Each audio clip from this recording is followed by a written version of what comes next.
Hey journalers! Today I'm introducing Matsumura Seiiko, a Tokyo-based illustrator and writer who builds tiny worlds out of paper, thread, and ink. She creates calendars, zines, stationery, and embroidered brooches using her own hand-carved stamps and an old-school printing method called mimeograph. Her work is all about ichigo ichie, those once-in-a-lifetime moments, and giving new life to things that have already been used. In this video, I'll be sharing her popular calendar and talking about what makes it so special.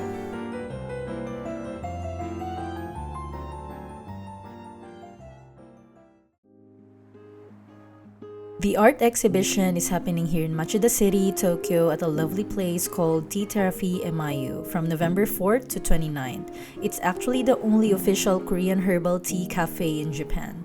You can have your tea custom blended by a tea therapist based on your mood and how your body's feeling. There's also a cozy gallery space that welcomes artists to exhibit their work. The owner is just the nicest person, so it's a great little community hub. Alright, let's go and take a look at Seiko's art.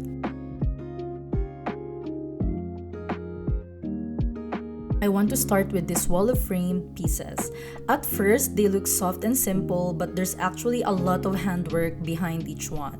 Seiko loves working with paper, thread, and words. These prints are created from rubber stamps she carves herself, and she often uses an old-style stencil printing method called mimeograph.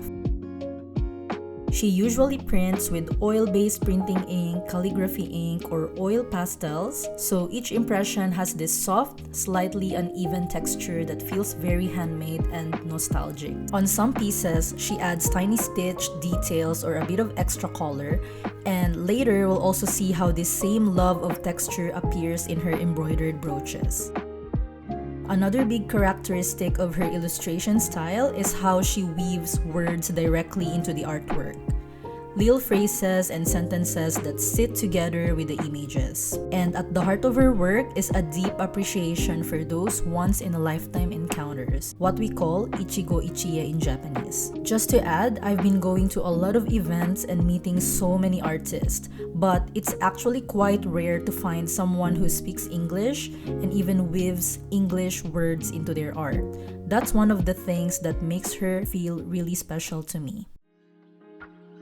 And now, let's take a look at one of her most popular works, her calendar. The 2026 calendar is actually the 13th edition since she started making them in 2014. Each month features one of her artworks and a short saying she calls okotoba. These are her own words that came to her while she was creating the calendar, and her calendar users always look forward to reading the new okotoba when the month changes. So as we go through the calendar, you'll see each month has one of these sayings from the author, little words that feel like personal message for that month. And what I love is these phrases are simple, but they really make you pause and reflect. Sometimes the simplest words are the ones we overlook, but they can carry a lot of meaning if you take a moment to really think about them. And all the illustrations you see are made from her hand-carved stamps and printing, so you can really feel that handmade texture on every page. The present changes the past and the future creates the present. It definitely felt a bit confusing to me at first. Seiko actually asked what I thought about it, and honestly, the more I read it, the more it started to make sense. So let it sink in and let me know your thoughts in the comments. The calendar comes with a little omikuji, a fortune slip. Unfortunately, the 2026 calendar is already sold out and won't be available on her website this year. I'll show you the whole calendar properly in the haul section at the end of this video, so stay tuned. She used to work as an editor at a publishing company here in Tokyo. She writes these lovely monthly journal that she sends out to her snail mail subscribers. And actually, she's compiled these essays into a little newspaper-style zine. This is a compilation of her favorite monthly journal essays turned into a little newspaper. I'll show you more in the haul later, so please stay tuned. What I really love about her art is how she uses her handmade stamps to create such minimalist, clean stationery, like these beautiful envelopes, stickers, and calendars that you can find on her website. It's all clearly inspired by nature and the little overlooked details of daily life. When I look at her art, it truly gives me a moment of stillness and appreciation for simplicity. Okay, and let's proceed to these amazing brooches, all inspired by traditional Indian embroidery techniques, but with her own twist. The beads and the colors are beautiful and detailed, and the face on this one is actually her. I'll show you how it works on later. Let's check out other designs. They are all so elegant and unique.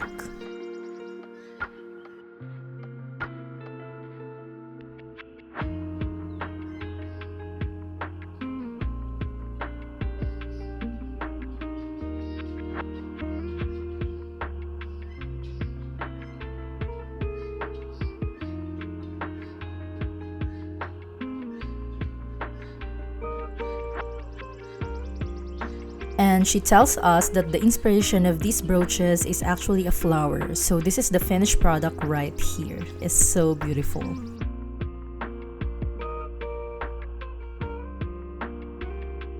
I honestly had the hardest time picking out which brooch to get because they all look so elegant. I tried a few on and you can really see how gorgeous they look.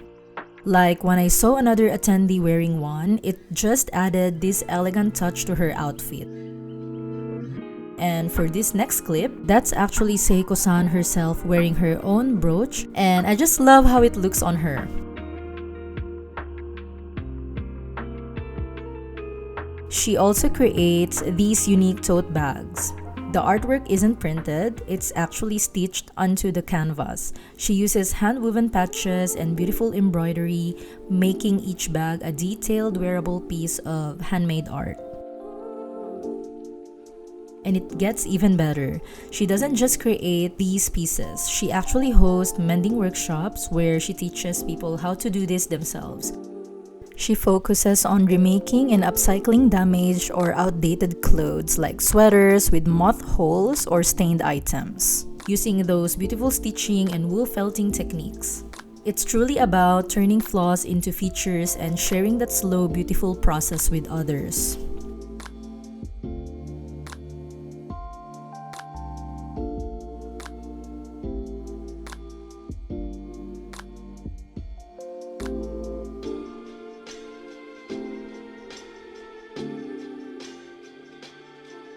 So here I am just savoring my tea and snack while flipping through this artist's beautiful journal.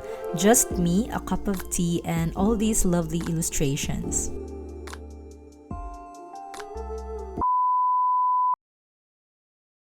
Okay, let's move on to the next part, which is the workshop segment. Right now, everyone's busy picking out the pages they want to include in their custom notebooks. For mine, I went for a monthly planner layout, and once we've got our pages chosen, we'll go ahead and design our notebook and laminate it a bit later on.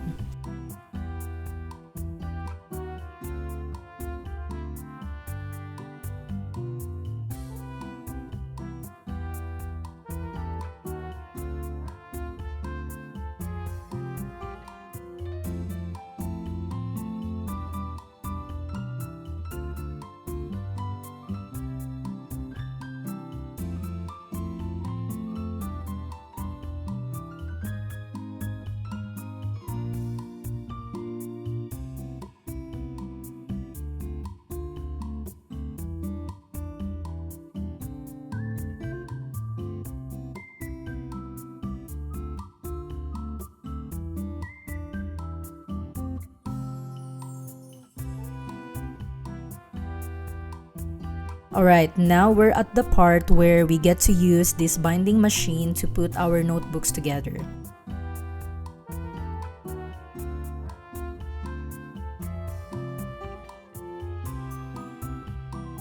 Here's what I made. I actually ended up making 2 notebooks during the workshop, and I got to design them right here on the spot. So let's go ahead and bind them up.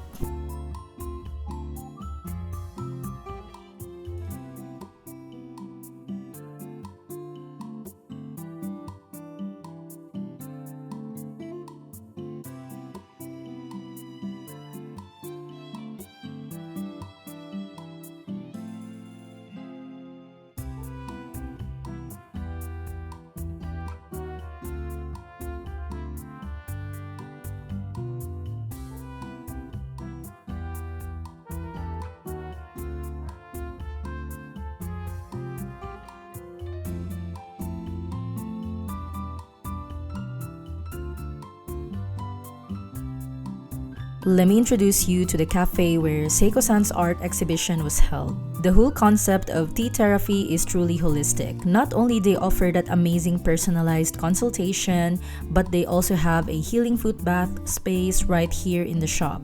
You can actually enjoy your custom blended Korean herbal tea while soaking your feet in a warm herbal foot bath. It's the perfect way to truly embrace their philosophy of finding balance and well-being. It turns a simple tea break into a relaxing and therapeutic experience. So there's actually a fun way to find out which tea suits you best. With the owner's permission, I filmed this simple yes or no quiz they have. At the end, you're given a color that matches your perfect tea. My result was yellow, and the tea for yellow types is a peppermint herbal blend with a bit of sweetness. I picked one up and it feels pretty accurate for me.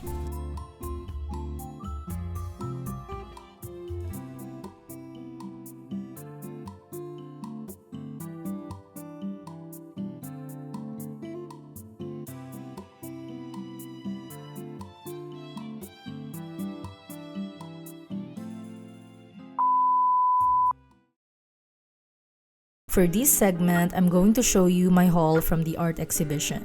Let's start off with this calendar because I absolutely love it. I actually have her 2025 edition that I'm using right now.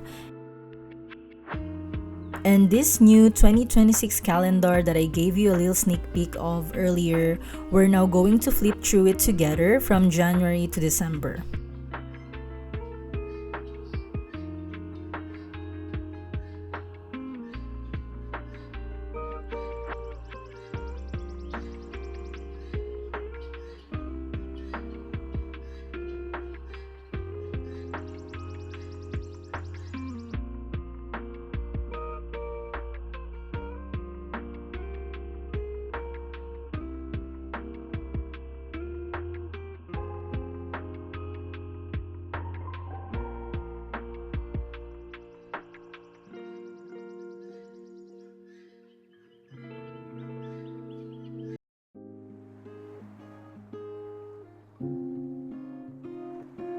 This calendar comes with a little clip so you can easily hang it on the wall or pretty much anywhere you'd like.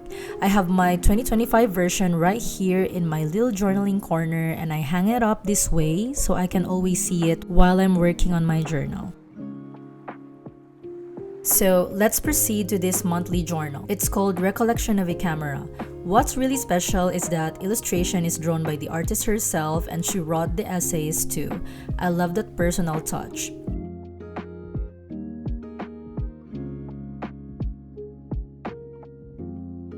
Oh, and before I forget, when you buy a calendar from her, you get a little omikuji. So omikuji is a small fortune slip. Mine says, Akenai yoru wa nai, which means there's no night that does not end. Let's reflect on that. So for this monthly journal, you might remember I mentioned that she writes a series of essays each month. She's compiled a selection of her favorite monthly essays into this newspaper-style collection, which covers from April 2019 to January 2023. When you open it up, you'll find all of her writings and some of her artwork like illustrations she's drawn or stamps she's made. It's really interesting because she's even included some sketches from the journal I was browsing earlier while having my tea. So it's like a whole collection of her creative work all in one place.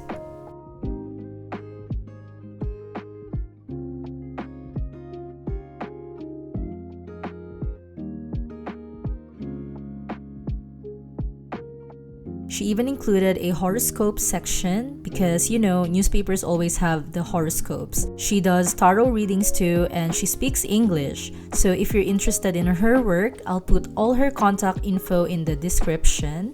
Feel free to reach out her on Instagram or by email. So earlier, I mentioned I was really torn about which brooch to pick. I initially wanted to go for the pink one, but I ended up choosing this color instead because it has that kind of old-fashioned autumn vibe that I just love. I feel like I can pair it with any elegant outfit and the color palette is really versatile. Plus, as I mentioned, it's inspired by Indian embroidery and she's really made it her own. It's all handmade and it just looks so elegant. Let's see the two notebooks I made at the workshop. The first one is really special to me because I designed it using my usual journaling style for the cover. Let me show you the pages I picked out. I chose a monthly planner layout for 2026 so I can jot down plans on the go. Then I added line pages for notes and also some graphic grid pages for things like drawing graphs or making tables. And for the second notebook, this one got a cute girly vibe with a pink design. I decorated it with some stickers from Cherish 365 and the inside layout is pretty much the same. Monthly planner, line pages, graphic pages, and a few blank pages at the end for anything else I need. Let's proceed to the third notebook, which is actually a bit of surprise. This one was given to me by Seiiko and she had already bound it for me when she handed it over. We didn't have time to decorate it during the workshop, so I thought I'd do that now. It's a perfect little notebook to carry around when I'm traveling or just heading out and need something to jot down notes in. So let's decorate it a bit. I'm using this paper bundle I got from Loft because I think the colors match the vibe of the notebook really well. I'm just going for a collage style and I added a little coffee stain mark to make it more memorable since we did the workshop in a cafe.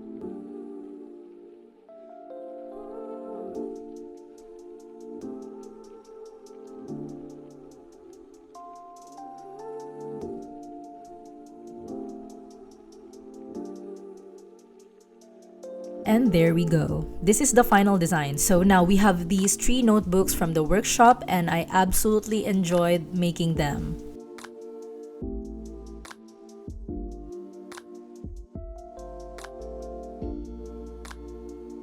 I really want to show you one of my absolute favorites, these envelope stickers. I love using them when I'm putting together a hiking journal because they add such a cute touch, and each one is made from the artist's hand-carved stamps.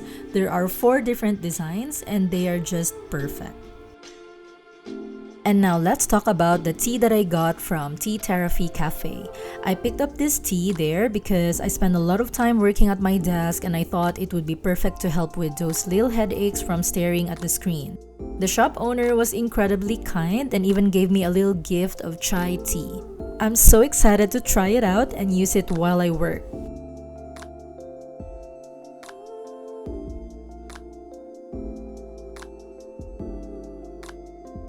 Okay, journalers, that's a wrap. Thanks so much for watching. I hope you enjoyed this little introduction to this wonderful Japanese artist who truly deserves the spotlight. And just a heads up, I also wanted to share that Seiko's next event will be held at Yuge Antique in Machida on December 11 to 13th from 11 a.m. to 6 p.m. It's a small exhibition of her illustrations and embroidered brooches, and there will also be a fun typewriter sessions where you can have your own words typed out in English or German. So if you're in Tokyo around that time and want to join, definitely check the details in the description and drop by her workshop space. Thanks again, and I'll see you in the next vlog. Bye bye!